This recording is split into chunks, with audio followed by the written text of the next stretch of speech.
Hello and welcome to the show Paranormal Fact or Fiction, the only show anywhere in the world that looks to find the mystery from the history, the scare from the dare, the urban myth or the urban miss. My name's Wesley Johnson. As always, every week I'm going to find a haunted location. I'm going to recall all the stories and information that the internet has to offer, the lovely internet, and we're going to determine if it's fact or fiction.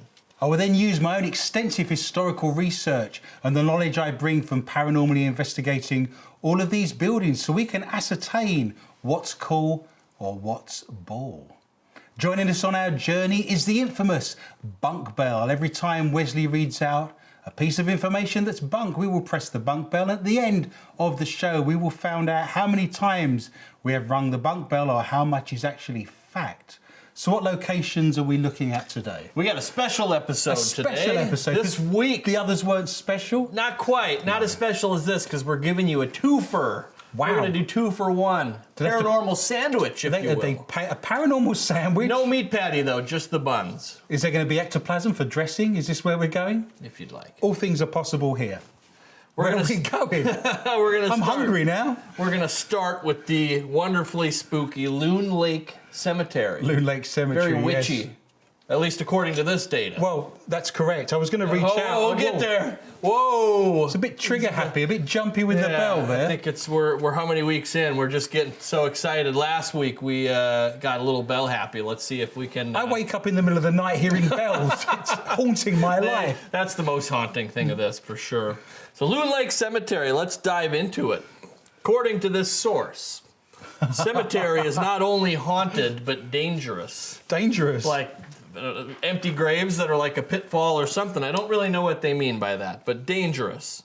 I guess let's just start with that. Let's see what you can. What do you got to say about that statement? Loon Lake Cemetery is on the border. It's nearly in Iowa, but it is actually in Jackson County in Minnesota. It's a pioneer cemetery. A pioneer cemetery is a cemetery where no bodies more than 6 have to be buried there in the last 20 years. So the last body buried in Loon Lake Cemetery was 1927. That makes that a pioneer cemetery. It is in the middle of nowhere. I knew how to get to the cemetery and I still couldn't find it. You have to walk through a mile of uncut prairie. There's frogs, there's crickets, all kind of strange and nasty creatures. There was a raccoon with a switchblade that took my wallet. It was very Squirrel interesting. With a flamethrower? So that was murder hornets? All kinds of things. Very dangerous place. It is broken down just through age. I mean, the frosts in Minnesota, the water gets between the brickwork. So if you see an angel in Minnesota in a cemetery, those are jointed because the stonemason isn't going to make that out of one big piece of marble. It would be far too expensive. So they're jointed. So the water gets between the joints when it rains. When it freezes in Minnesota, it expands and you see angels with arms missing, noses missing, all kinds of extremities lost. Horrifying. To the weather. So it is dangerous in the fact that it's overgrown. There is rubble and debris everywhere. It's not dangerous from the perspective of the paranormal. I'm going to ring the bell. Early doors. It's not dangerous paranormally. Walking across the street's dangerous if you're not looking where you're going and you fall over the curb, right? Yeah. So intrinsically, it's accessible, but it's not dangerous unless you're afraid of frogs and crickets or you have some sort of grass allergy. We'll assume it's not dangerous in the manner that they seem to imply that it's dangerous. No, there's nothing there that's going to cause you issue. Cemeteries, in my experience, are very quiet places. People get laid to rest. They're normally laid to rest with their family, their friends. You didn't hang out in the cemetery when you were alive. Yeah. You weren't having parties there. So why would you hang out there when you're dead? If you've got an ounce of humanity about you, you'd be hanging around to see what your children are up to, your grandchildren, who's living in your house, who's got your job now, and you would haunt those kinds of places. You wouldn't hang around the cemetery. Where your body went. That's right. They tend to be fairly quiet. I will jump in as well as a historian and say the difference between a graveyard and a cemetery is that a graveyard is a piece of consecrated land attached to a church, normally with a wall around it. A cemetery is a purpose-built facility to put dead bodies in the ground where there's designed walkways, there's trees, there's shrubbery. It's been specifically designed normally on the edge of town because obviously the Romans started this because they didn't want the dead haunting the city. They'd put their graves on the edge of town. But also back in the day, they thought that cholera, for example, was caused by miasma, which is the smell of dead bodies, the smell of bad things. So they put it as far away from the town as possible due to the fact they didn't want to catch cholera through bad smells. So that would delineate a cemetery from a graveyard. It's a cemetery. That part's spot on. And it's in Loon Lake, so I guess that's two they're winning. If we stretch, we can find some credible information. Perfect. And the story goes here that 3 witches were violently executed and buried here, but not before, naturally, threatening to curse everybody and anyone who, I guess, did anything. But I'm going to guess do you think the word violently is needed before the word execution? I'm wondering what execution takes place that has no element of violence involved. It's a fair statement. A quiet kind of, maybe a smothering, perhaps. I don't know. Maybe they thought it made for a more intense read. The fiercest read, if you will. My editor would have removed the word violently and said that's not necessary. That's what I think that's fair. Yeah. I'm gonna cross it out because nice. I don't want to look at it. But 3 witches cursed anybody who was going to desecrate their graves. I don't know if that would be the last thing going through my mind if I was about to be executed, but that's the story. Is there truth to that? Absolutely none. What were the dates offered for the executions? They don't mention all of them. They do talk about the main, most powerful witch, Mary Jane. Yes. America. Beheaded in 1881. 1881. Well, let's start with that. That's bunk, because she wasn't a witch, and we'll talk about that in a second. It's also bunk, because she actually died in 1880. The bell gets me excited. Oh, yeah. What if I build up slowly and then go faster at the end? Would that work? Okay, don't tease me. We've been doing this for far too long, haven't we? We need a break. We're getting a little comfortable. Jumpy. Wow, that's a smashing shirt you're wearing. She died in 1880. She wasn't a witch. The last witch to be executed, you're going to show off now, I'm going to give you this. The last witch to be executed anywhere in America. Have a wild stab in the dark, sir. It's probably what you think it is. The last witch... The Blair Witch. The Blair Witch. It's the Salem witch trials. Again, my American ignorance. The last witch to be executed was in 1692 as part of the Salem witch trials in Massachusetts. If they're claiming she was killed in 1881, that's ridiculous. I mean, we've got motor cars, electricity. We're only a few years short of inventing the aeroplane.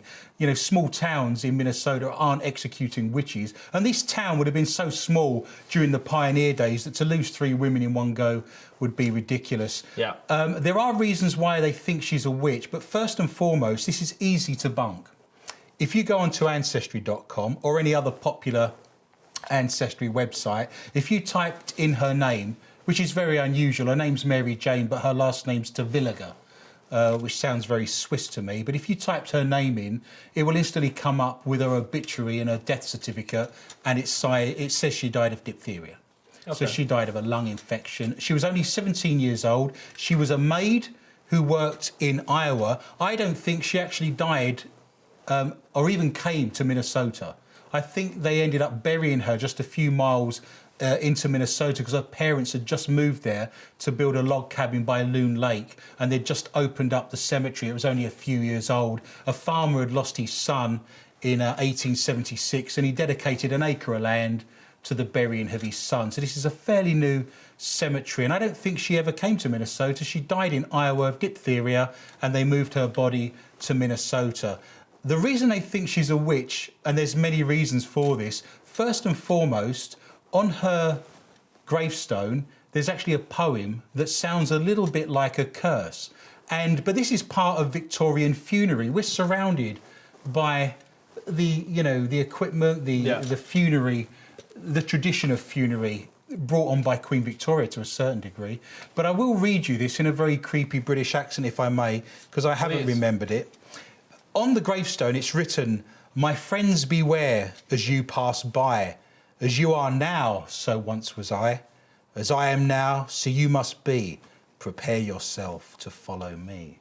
And that sounds like a Sounds curse, a little witchy. but it's very Victorian. During this period in Minnesota, all these little towns that are cropping up wouldn't have a stone quarry, wouldn't have a stonemason. They had to buy their gravestones from Sears and Roebuck. They were $3 each, and they would arrive a month later in a packing case covered in straw. So her family would have gone to the Sears and Roebuck catalogue, found the gravestone they wanted, found the verse they wanted, would have sent off for that, and then it would have arrived. So I guarantee that 90% of the gravestones in all of these little Minnesota towns around the country are Sears and Roebuck. But this is a very old poem. This poem dates back to 1376, and there's a version of it in Latin in Canterbury Cathedral for the Black Prince. So it sounds like a curse, but it's a very common poem, and people have got that wrong. So she didn't die as being beheaded. That is ridiculous.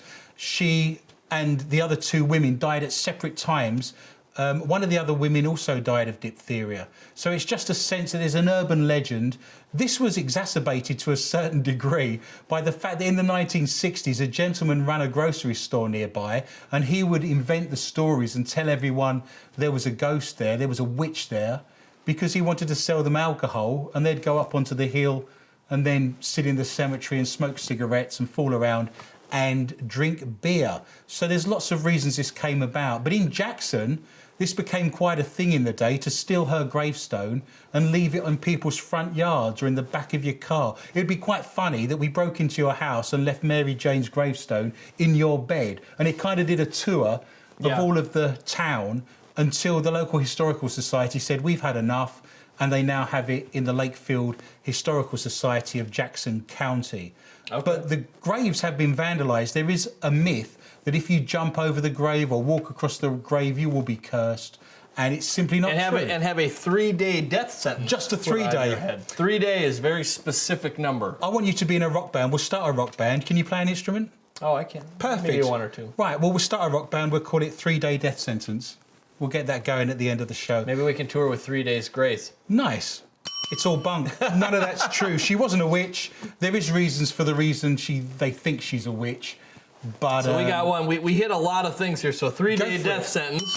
That's one. Not a witch. Not a witch. You bunked that one. 1881. That was that was wrong. 1880. Yeah, we already bunked that one. And then the one that the internet did get right. It is located in Jackson. That's correct. So that is correct. Just about. Good job, internet. Your first point is on the board. Nice. Jackson's a very interesting town in terms of paranormal, because if you remember The Exorcist, the original book. From 1949, then made into a film by William Blatty, of course, in 73, 74. Yeah. The priest who was the assistant during that filming was a gentleman called Father Walter Halloran, and he actually was born and came from Jackson. I don't understand how you're born in Jackson and someone thinks to themselves, I want to be a Jesuit priest. But he was the assistant in the actual Exorcist that took place. Not the movie, the actual one. The actual one. He died in 2005. See that?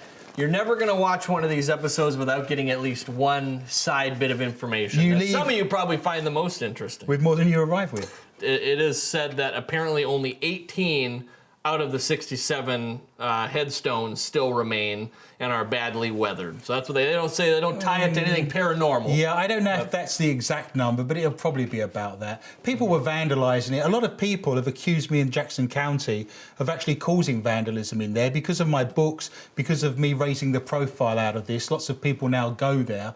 And they're now saying, well, it wasn't vandalised before Adrian started talking about it. This stuff was vandalised in the 60s, the 70s, and I think you're going to go on and talk about one or two things that we can tie in, but this happened a long time. And I want to state now, I'm saying she's not a witch. Yeah. I'm saying don't go in there. She's not a witch. You've no need to be there. Yeah. All's good in the world. I feel sorry for her. You're not sensationalizing. No. You're simply providing the right kind of history. Historical Which may be a good moment here. Yeah, well, hang on. I say, sir.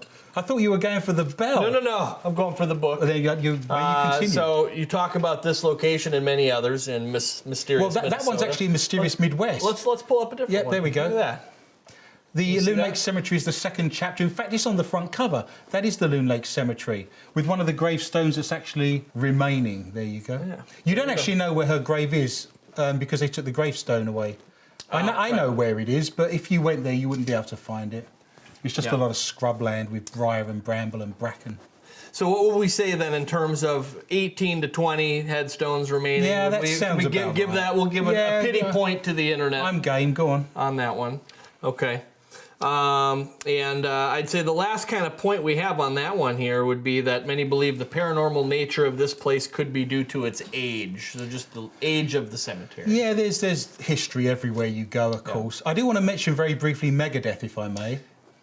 That's on here That's too. the bass. Sorry, I missed it. No, that's fine. The bass player and founder of Megadeth is a gentleman called David Ellefson, and his family come from a farm in Jackson. He took David Mustaine out to the cemetery. They were inspired by the atmosphere, and they wrote a song for their 1983 album So Far So Good So What called Mary Jane, and it's about a witch being buried alive. And we got talking, and I ended up doing an investigation. We filmed investigations. I've been out there many times. There's actually a filmed investigation of me with David Ellefson of Megadeth in the middle of the prairie with his long hair blowing in the wind, and I'm sat there as a middle-aged British historian thinking, how on earth did this happen? That I'm now on a small pioneer cemetery in the middle of nowhere with the bass player of Megadeth. But that is 100% true. You can go and listen to the song. It's called Mary Jane. And so we wonder where all the witch stories came from. Well, it's just Megadeth hanging out, no big deal. These things, well, he did the same thing as a youngster. He was drinking beer and hanging out there as well, right? Yeah. He actually apologised to her while we were there and said, I'm really sorry if I upset you when we were out there. So he did apologise to her, which was a good thing. Forepaughs Restaurant. That is our second special little spot. I'm the only team that's been allowed to investigate this building. I did 2 investigations there, and it's the only place they won't let anyone else in. It's now unfortunately closed. Other teams have claimed they've investigated there, and I did research and looked into this because the owner very specifically said, you're the only people we're going to let in to investigate. Yeah. So I've had a lot of disruption on the internet where people have stepped in and said, oh, I've investigated there, you weren't the first.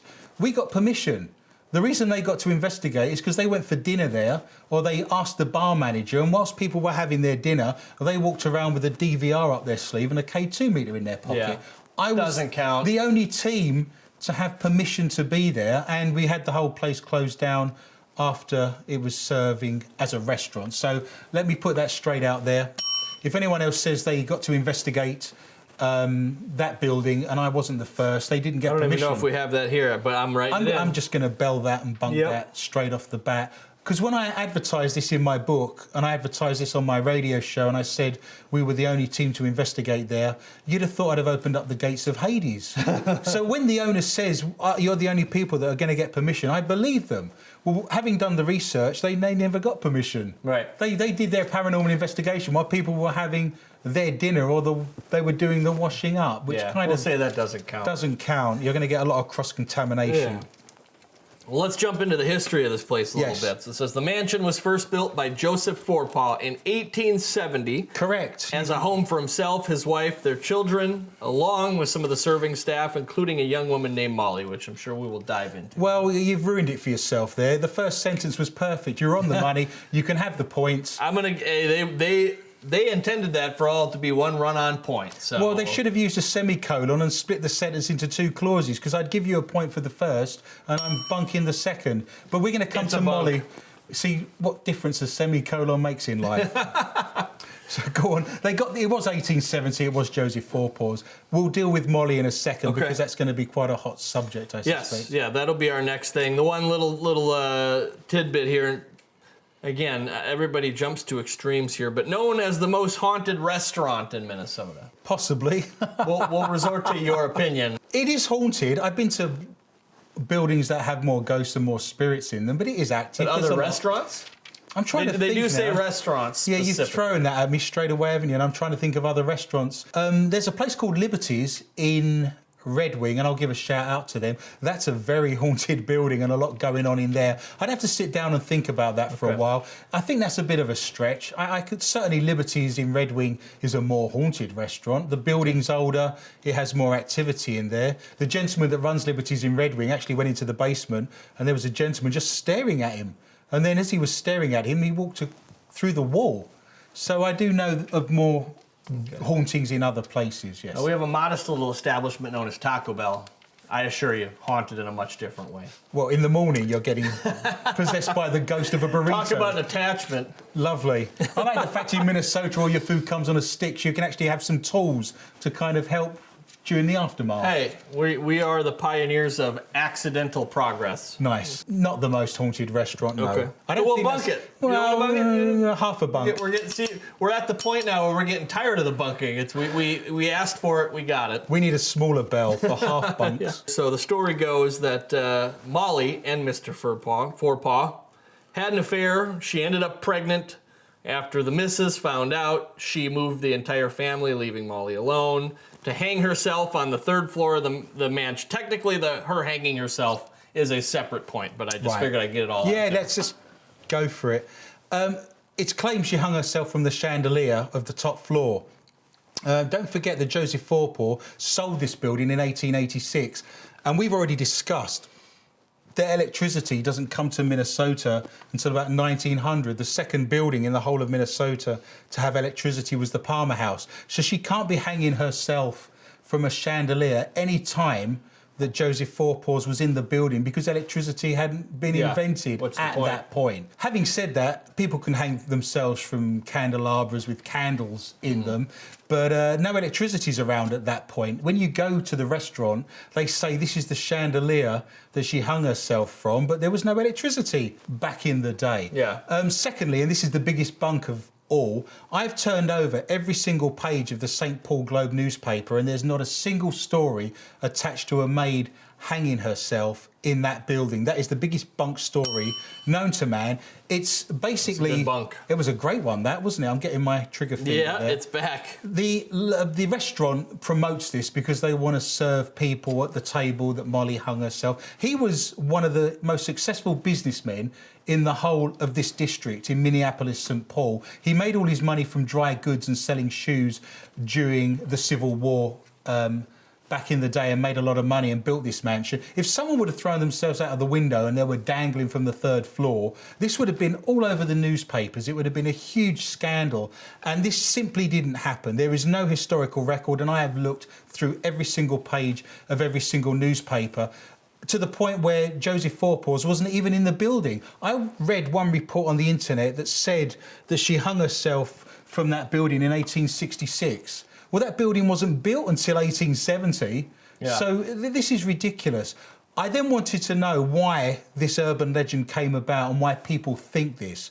A couple of blocks away, there was a maid called Mary, and she threw herself out of a 3rd floor window. She was working for a local rabbi on 9th Street, and she fell to the floor and she broke her shoulder, cracked a few ribs. And I think those two stories kind of got morphed. Mary, Molly, in the same district, a maid from the 3rd floor windows, all kind of morphed together there. The whole thing's bunk. She never hung herself. It didn't exist. There was no electricity back then. There's nothing written about it in any newspaper. How about the affair? I would find that hard to believe. I did research on Joseph Forepaughs himself. He was a very religious man. Everyone at his funeral and in his obituary said he was an amazing person, dedicated to his wife. I would find that difficult to believe as well. I'm not saying that didn't happen, but certainly not with anyone that hung themselves, anyone that got pregnant, or any issues that they were having. Sounds like probably a double bunk there.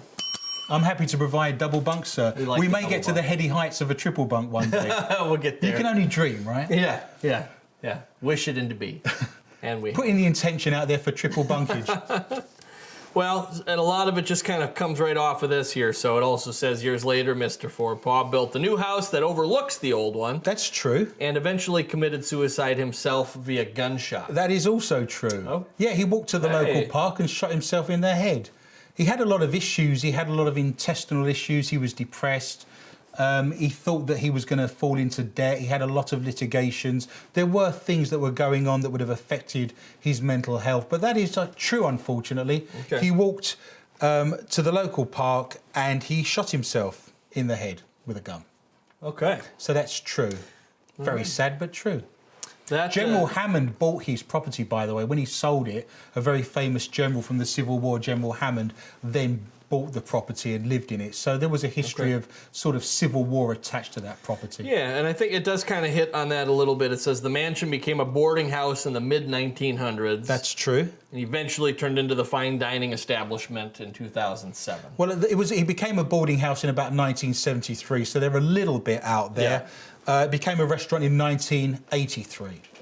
So they're kind of getting the facts, but without the detail. So kind of semi-right. Pity point? Yes, I'm happy to give them a that. pity point. We can do that. As far as and then just the World War I and II stuff here. When it became a boarding house in the 1900s, a World War I and World War II vet named George was the primary caretaker until he was attacked and badly injured. I have nothing to back that up. I have no clue where Sounds that like kind of a vague statement, though, too. Just George, no last name, and attacked and badly injured. No details. I have nothing to back that up. I will add that General Hammond's son was a gentleman called Ogden, and him and his wife in 1914 were sailing on the Lusitania when it got torpedoed, and sort of 1,200 people died, and it brought the Americans into the First World War. So General Hammond did lose a son on the Lusitania. So that's an interesting little snippet and an interesting fact. Shall we got a couple of minutes. Let's jump into the paranormal stuff. Yes, we'll bunk that one. The biggest account of the paranormal that I have, which I think we kind of already shot down, are the encounters including Molly and her light in the room turning on and off by itself is one of the reports.